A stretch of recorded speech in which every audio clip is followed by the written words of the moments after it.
क्षेत्र से खबर देखने और चैनल से जुड़े रहने के लिए चैनल को लाइक एवं सब्सक्राइब जरूर करें।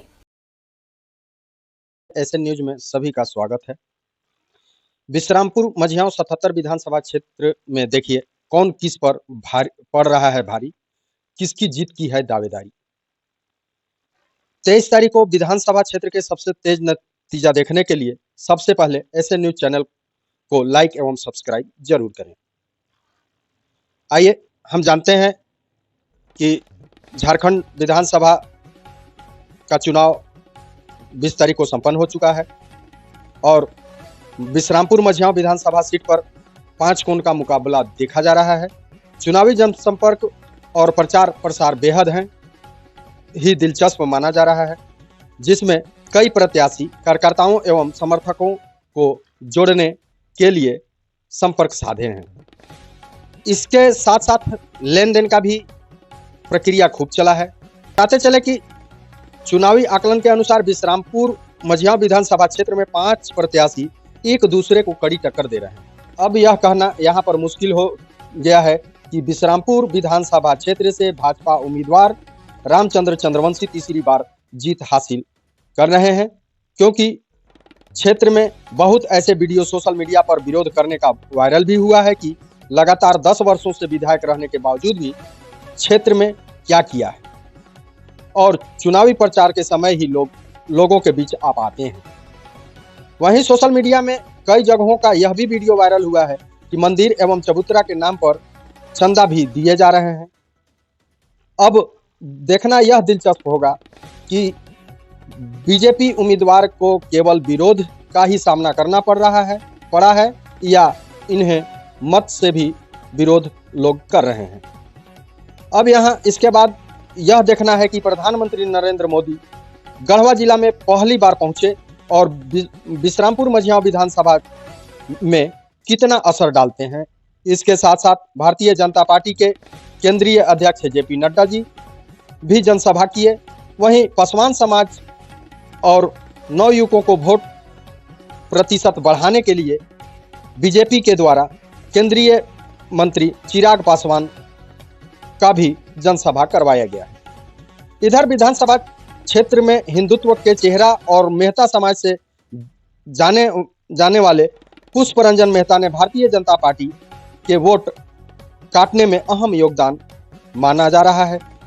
इसलिए यहां भाजपा के जीत के बारे में अनुमान लगाया जा रहा है कि अब की बार हैट्रिक नहीं लगने वाला है।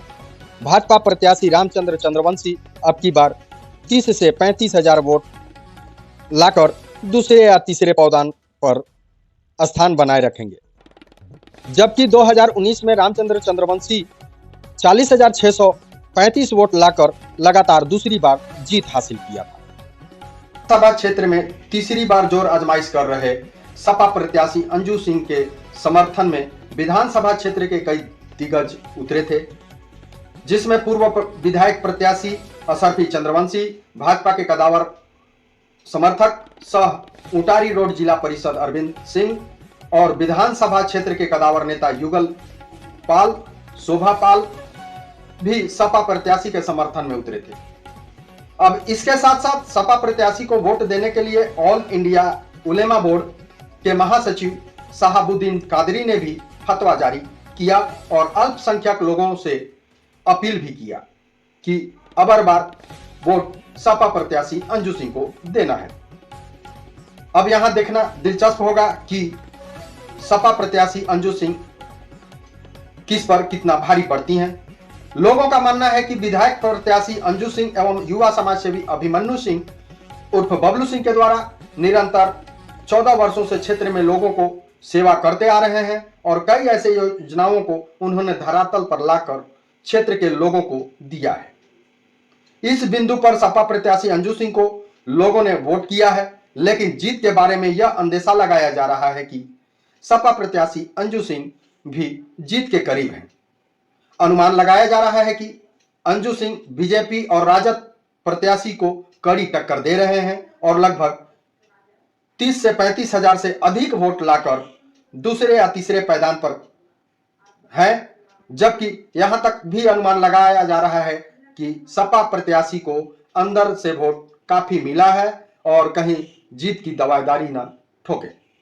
जबकि अंजू सिंह को 2019 में झारखंड विकास पार्टी के प्रत्याशी बनकर लड़ी और उन्हें 24,851 वोट प्राप्त कर 5वें स्थान पर रही थी।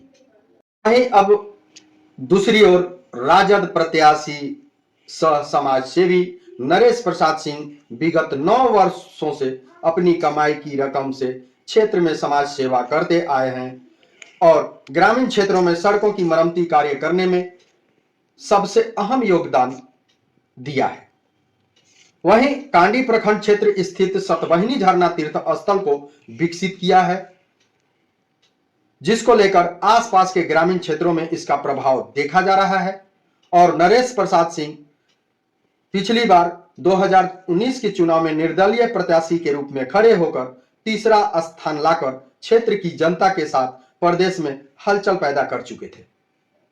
इस बार 2024 में के चुनाव में राष्ट्रीय जनता दल से लड़ रहे हैं।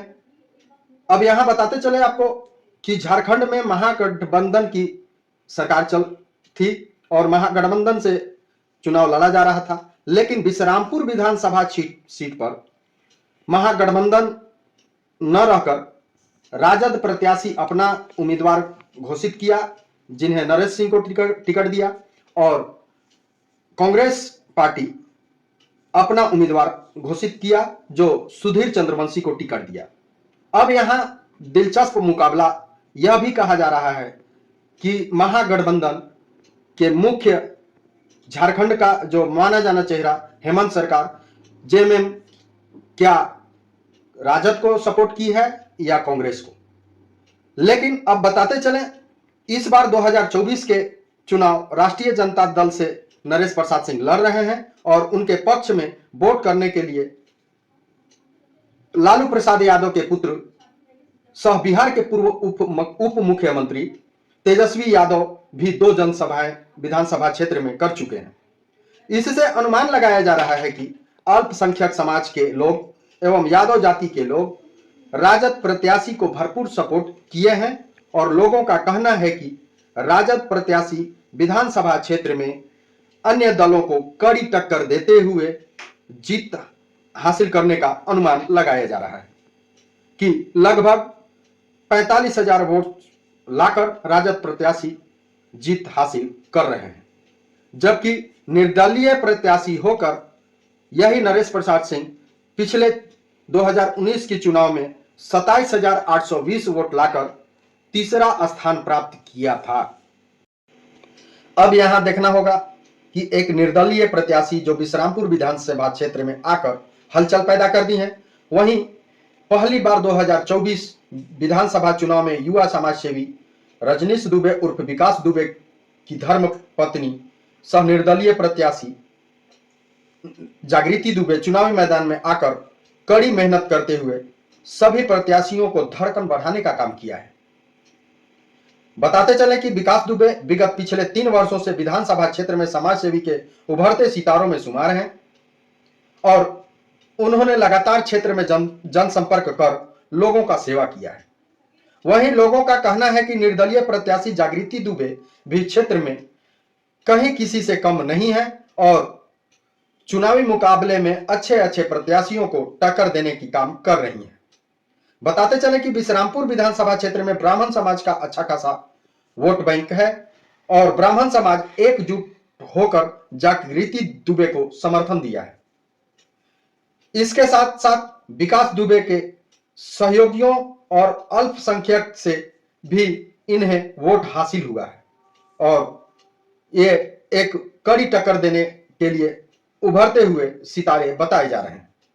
लोगों के द्वारा अनुमान लगाया जा रहा है कि जागृति दुबे भी इस चुनाव में सभी दल के नेताओं को कड़ी टक्कर दे रही हैं और यह भी लोगों ने अनुमान लगाते हुए कहा है कि 30,000 से अधिक वोट लाकर वो सबको चौंकाने का काम करेंगी।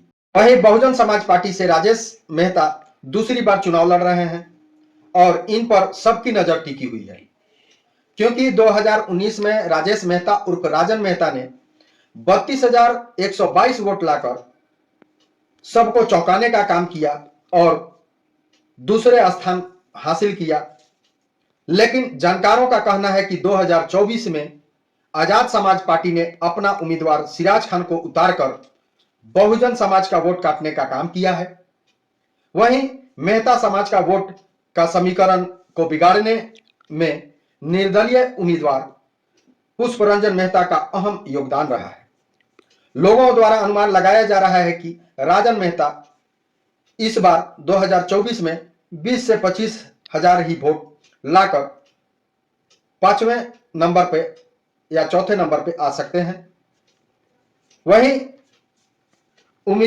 छठे उम्मीदवार के रूप में ओबीसी अधिकार एकता मंच के केंद्रीय अध्यक्ष सह निर्दलीय प्रत्याशी ब्रह्मदेव प्रसाद ओबीसी समाज के लोगों के एक साथ लाने का काम किया है, जिन्होंने विधानसभा क्षेत्र में ही नहीं बल्कि पूरे झारखंड में इन्होंने ओबीसी एकता मंच के बैनर तले सभी ओबीसी समाज के लोगों का जोड़ने का काम किया है।